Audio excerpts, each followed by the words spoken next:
bây giờ xây cái tiêu chỉ cũng nhớ rồi.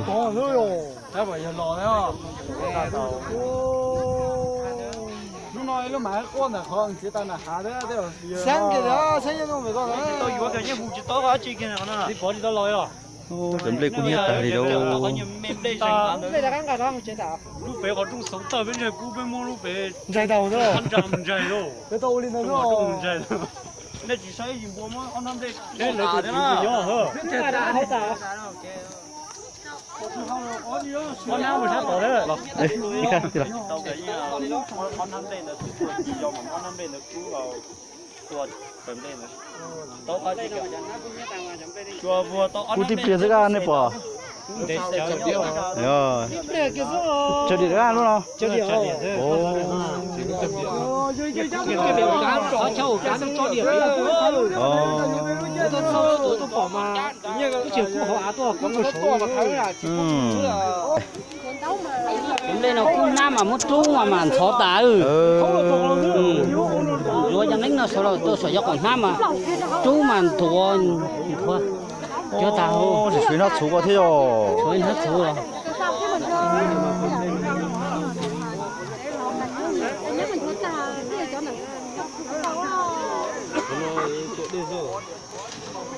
nó là sao là ta là biết là sao đi là chụp pháo hú tôi Việt ta nó đi thế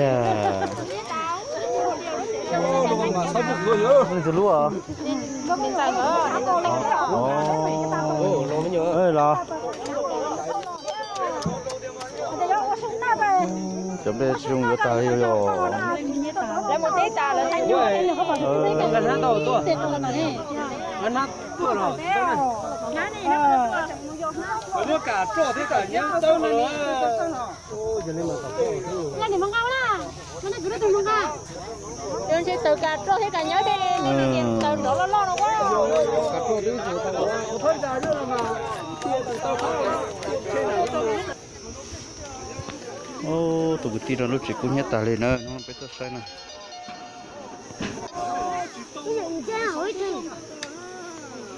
cũng nhất ta anh ấy chỉ một tay lợi thế phải pha cũng nhẹ nó nè chỉ thế thì ô tô chế nó cũng nhất ta thì nó lại cho cái tin nó sẽ cho tôi cần có đó thì lúc chỉ tôi tại chỉ biết ta hồi đi lại ô ba tổ ô tụi này nó tôi sẽ cần vào đi nữa một xe ba xí lúc cần vào ta sẽ cho tiếp khỏi đi từ một té lại chỉ đi rồi đi nó lại cái này chỉ là cho nó mà chúng mua nhà tiếng nó đi lại nó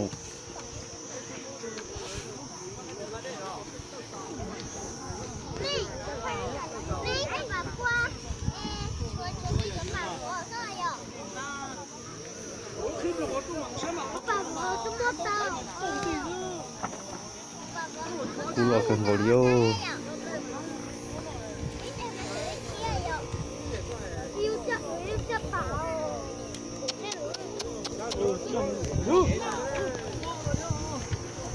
mùa cho là con thấy cú lo không rồi giờ ở cả trọ là mùa cơn đông thế mà hồ to cả trọ chứ hồ cả nhau thế để ít cho tàu cho chỉ thôi nhớ mà như cú lo thiệt này chứ sao hồ to cả trọ theo rồi hồ to cả trọ như cứ là nhiều số tôi bỏ rồi trong tháng cả thì trong tháng tôi chơi cả lon thò nó giờ chỉ muốn cả đào thôi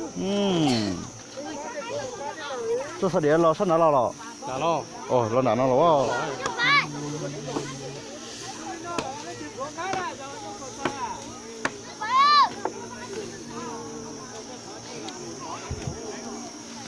cái câu chỉ tôi nó mua chế tạo xịt tí nó này cái chỉ tôi mua cho chỉ mua xịt cân đông chỉ có chỉ chết nó rồi còn năm giờ lúc chỉ nhớ tạm như thế giờ chỉ soi này nhớ tạm rồi chỉ có chỉ chết nó đánh nhà lúc xuống ấy mình thích cú trong ta một nó rồi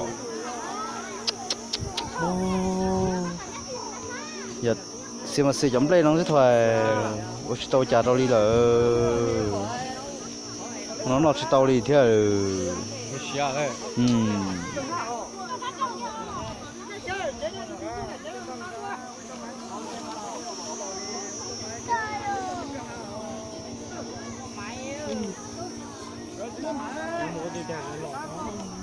tới mùa ở này chỉ nên một cân đồng họ nếu con nếu mà mua tết thì hay dùng tới mà cái gì tuổi con nếu mà hơi lọt xọ ở điều khuya thì chỉ nhìn thầm bố thế này tới cái bỏ lò cái cân đồng phun rồi la rồi phun sốc nhiều luôn chứ chứ dùng một hạt chỉ mất sống ra rồi đó chỉ muốn tìm mùa họ nó cái tìm một cái chứ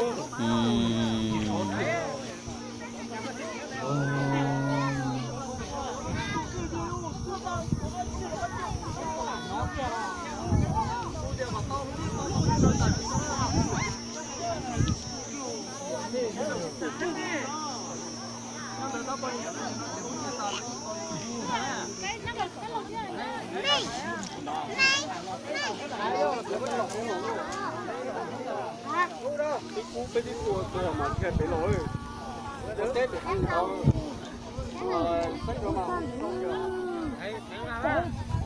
chào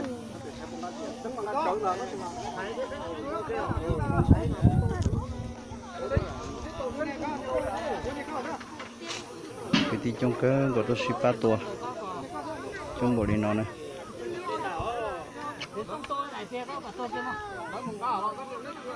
cho chú rau bên nhau hú ship bỏ tàn trò thế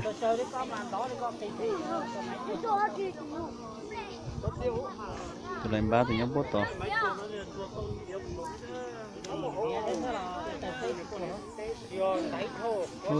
cú lọt thầu đi lô chỉ xuế kho nông đi lư tôi à đây kha là cái bỏ cú bỏ là gì ấy tụi mình thôi tàu với là tụi cú tà đấy thầu có sợ thì có nhỏ lọt rồi yeah mấy tụi mình thì họ tàu cái sao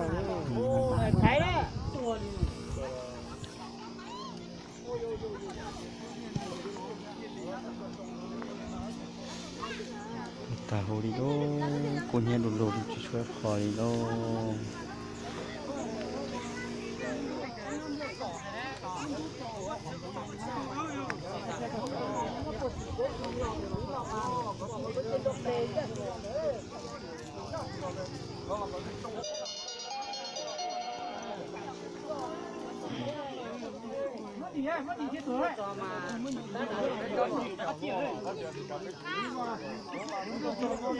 chấm đây là biệt thà nó chỉ tao đi đâu chấm đây nó này xía là xía bộ số cho số giờ tàn cho họ đi rồi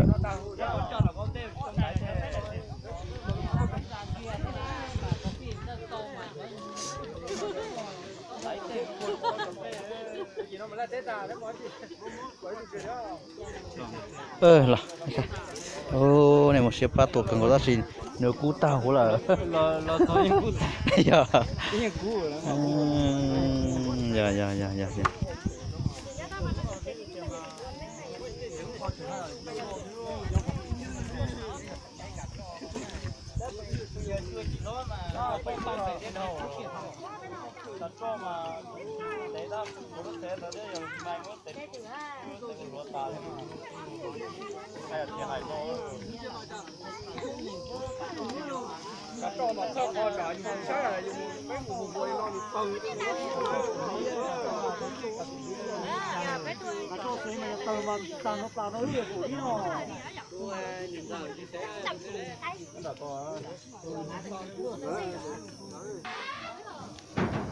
nên giờ xem mua chỉ họ này lúc chế nó chỉ họ sau lại cả cho một xe họ thầu vào tàu tiền họ mình rồi ổn định để xe rồi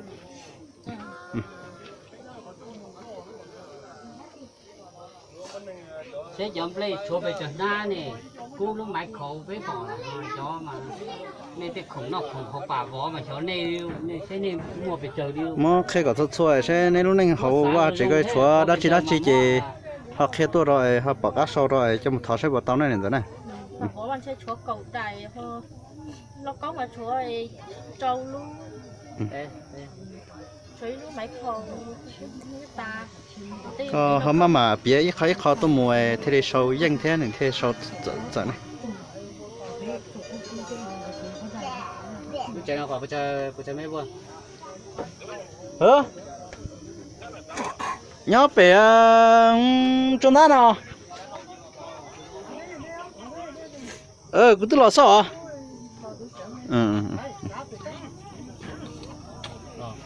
lúc nó tới độ 32 mét ha. Ừ.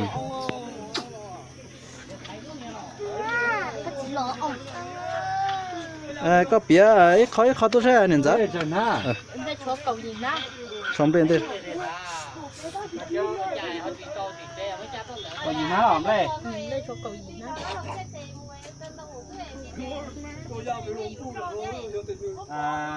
Ít lúc máy không. Lúc máy khâu à? Ừ.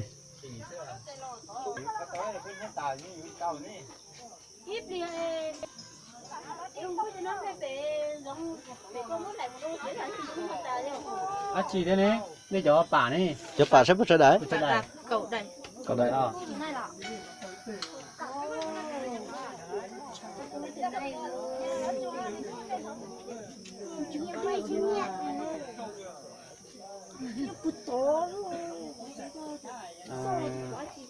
Lộc không?